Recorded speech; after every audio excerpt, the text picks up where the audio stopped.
dicotomía, a esa dualidad que existe entre pongo solo las notas, doy feedback a mis alumnos o, mejor aún, le doy la nota y la acompañe de un pequeño feedback. Pues mira, os voy a contar un estudio que se hizo en el año 1988, ¿vale? Que se llama el estudio de Ruth Butler, en el cual se cogieron tres grupos experimentales. Tenemos el grupo A, el grupo E y el grupo C en diferentes centros educativos, ¿no? Entonces, al grupo A, después de una unidad didáctica, le dieron solo una nota que reflejaba un número desde 0 hasta 10.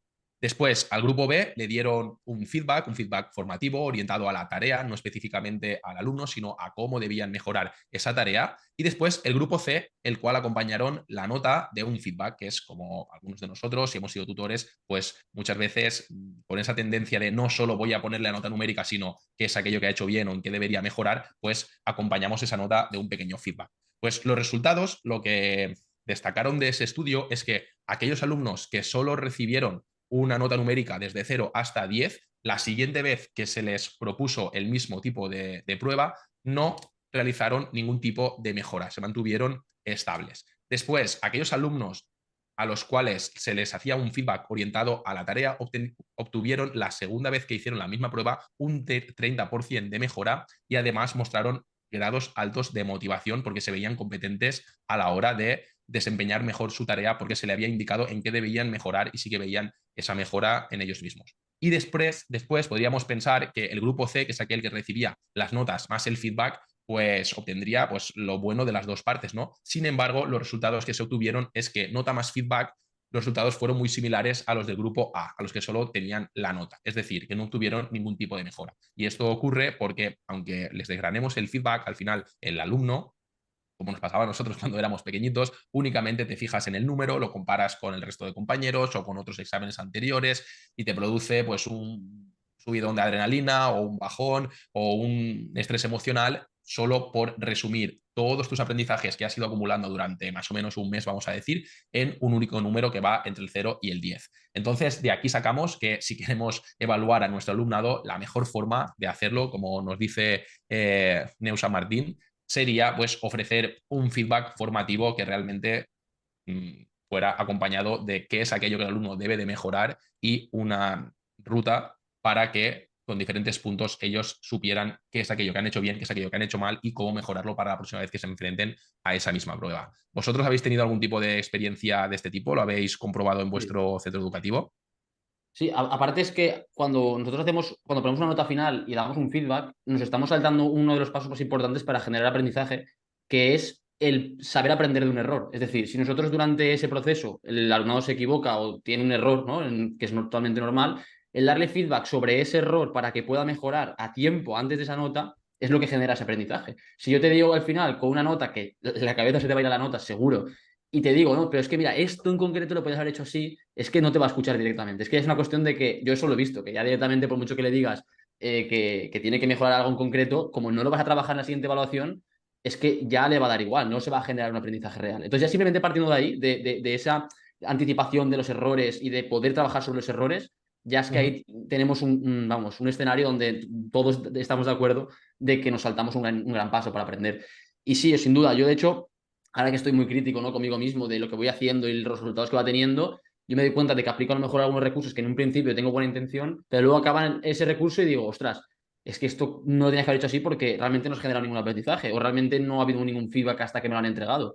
No sé, yo por ejemplo, esta evaluación he hecho un cuaderno de entrenamientos a los de cuarto de la ESO mientras nosotros íbamos haciendo diferentes métodos de entrenamiento funcional, como pueda ser pues, el AMRAP, el EMOM, el Tabata. Yo decía en la pizarra, lo explicaba muy brevemente, hacíamos el trabajo y para que trascendiese un poco ese trabajo teórico, o sea, que no dependiese de un documento teórico, yo decía, vale, ahora lo que tenéis que hacer es esto que hemos hecho en el aula, me lo tenéis que poner en una hojita, lo que hemos hecho con las sensaciones personales, tanto con la escala de Borg a nivel de esfuerzo percibido, como de sensaciones generales. De esa forma yo pensaba que se iba a generar ese aprendizaje. Lo que pasa es que siempre pasa lo mismo, que la gente acaba haciendo ese cuaderno en vez de al día al final. ¿Cómo? Pues o bien pidiéndoselo a otros compañeros o compañeras, o bien diciendo me faltan 4 sesiones. Y digo, entonces el objetivo de este instrumento en muchos casos no se ha cumplido. Entonces, a lo mejor lo que tenía que haber hecho ahí es tener un seguimiento mucho más continuado de las sensaciones y de las sesiones que tenían que ir apuntando y que ese debate a nivel grupal de cómo iban sintiéndose con ese tipo de métodos y se hubiese dado de una forma mucho más formativa. Mira, Eso es. me comprometo a algo de cara al siguiente podcast. Es que da la casualidad que estamos hablando de este tema y justo mañana viene a mi academia de programación Mariana Morales. Viene a dar una clase. Para quien no lo sepa, Mariana Morales es una de las mayores referentes de habla hispana de evaluación. Tiene el libro más vendido de evaluación formativa de España. Entonces, bueno, podemos empezar el podcast así. El siguiente podcast compartiré lo que he aprendido. Y un poquito en relación a lo que hemos visto, eh, al final hemos de entender que esto pasa como en la vida real. Si tú haces un examen y te dan la nota siempre es el final del camino. Es decir, a no ser que te den la oportunidad de hacer ese examen otra vez, entonces sí que vas a buscar herramientas para mejorar dicha nota, pero normalmente pues nosotros hacemos selectivo, nosotros hacemos un examen para sacar una nota, etcétera, etcétera. Y aquí se da de nuevo una ilusión de falsa competencia que tienen muchos docentes que no se han parado a pensar que aprobar y aprender no es lo mismo. Que tengas un porcentaje altísimo de aprobados o de suspensos no quiere decir que tu alumnado aprenda más. Y bueno, nos meteremos en podcasts futuros con el tema de la curva del olvido, el aprendizaje, etcétera, etcétera, que hay mucha evidencia al respecto.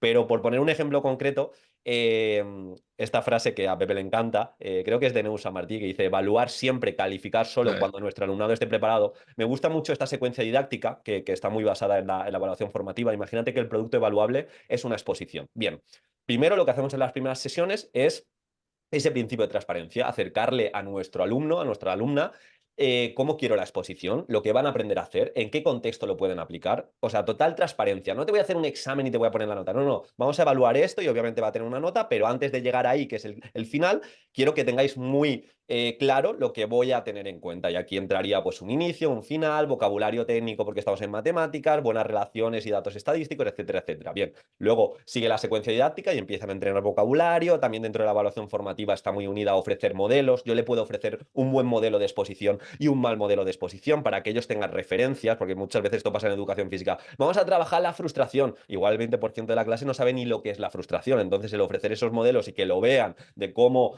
no sé, Rafa Nadal nunca ha roto una raqueta y otro como Djokovic ha roto 1000, pues igual sí que ya le pone esa etiqueta y entiende el concepto. Entonces, siguiendo la secuencia didáctica, una vez que nuestro alumno sabe lo que esperamos de él, sabe también que vamos a tener en cuenta el vocabulario, las diferentes partes, pues ellos se ponen a prueba y se pueden poner a prueba en pequeños grupitos donde ellos se van a exponer y el docente, como van a trabajar de forma autónoma, pasa por los grupos y da feedback concreto de, bien, ya sabéis, de hecho tenéis la rúbrica que yo voy a tener en cuenta para la última sesión, que sí que va a haber nota. Esto es un pequeño simulacro, pero os quiero dar, aquí no va a haber nota, os quiero dar como cosas específicas para que mejoréis. Entonces, bien, pues tienen esa oportunidad de hacerle otra exposición en petit comité a los alumnos y luego ya, y siguiendo la frase de evaluar siempre y calificar solo cuando nuestro alumnado esté preparado, ahora que está preparado, puede haber un momento que ese producto evaluable va a tener una nota, pero mi alumno ya sabe a ciencia cierta lo que ha podido mejorar, lo que se le va a evaluar, lo que y quizá tiene esa nota y él sabe explicar por qué tiene esa nota. Tiene un 7 por magia no, tiene un 7 y él es consciente porque no le ha dedicado suficientemente tiempo a saber que la introducción la tenía que haber hecho,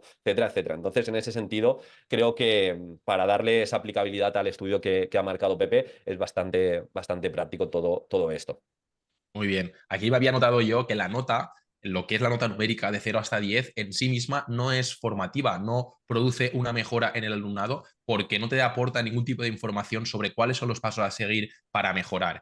E incluso dos alumnos que tengan la misma nota, por ejemplo, dos alumnos que tengan un 7, pueden necesitar de un feedback diferente para alcanzar la excelencia, porque el 7 simplemente refleja pues, un nivel de competencia aceptable, sin embargo, hasta llegar a la excelencia, hasta este 10, pueden tirar por caminos diferentes. Entonces, si no aportamos ese feedback que realmente esté formado por qué es aquello que han hecho bien para llegar a este 7, qué es aquello que han hecho mal para que se les hayan caído esos 3 puntos y qué es aquello que deben de hacer para poder obtener esos 3 puntos, esas 3 partes que debe de tener el feedback, ¿no? Que es fortalezas, debilidades y aspectos de mejora. Cuando realmente le hemos aportado esa información al alumnado, es en ese momento donde sí que pueden mejorar y sí que pueden crecer en ese aprendizaje. Y después también lo que has comentado, Diego, muy interesante, es esa transparencia, ese principio de transparencia que tiene la evaluación formativa, que lo que nos hace es que cuando el alumno toma el control sobre aquello que tiene que hacer, sobre aquello que tú le vas a evaluar, es cuando toma el control verdadero del aprendizaje, porque es consciente de lo que le vas a exigir y no ha perdido durante todo el proceso, sino que tiene un fin en mente, tiene una meta a la cual queremos llegar y sabe cuáles son los pasos que debe de seguir para llegar a esa máxima calificación o a esa máxima